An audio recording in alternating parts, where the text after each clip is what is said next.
Absolute value is a number's distance from 0 on a number line.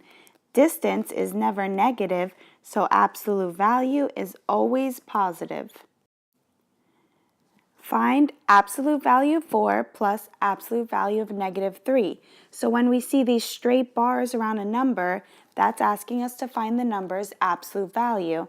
So the absolute value from 4, or how far is 4 from 0 on a number line, is +4, plus the absolute value of -3, or how far is -3 from 0 on a number line, is 3 units.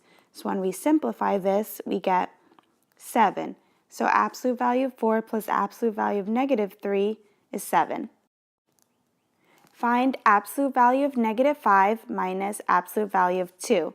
So the absolute value of -5 is 5. Bring down the symbol in the middle. Absolute value of 2 is 2. And this simplifies to 3.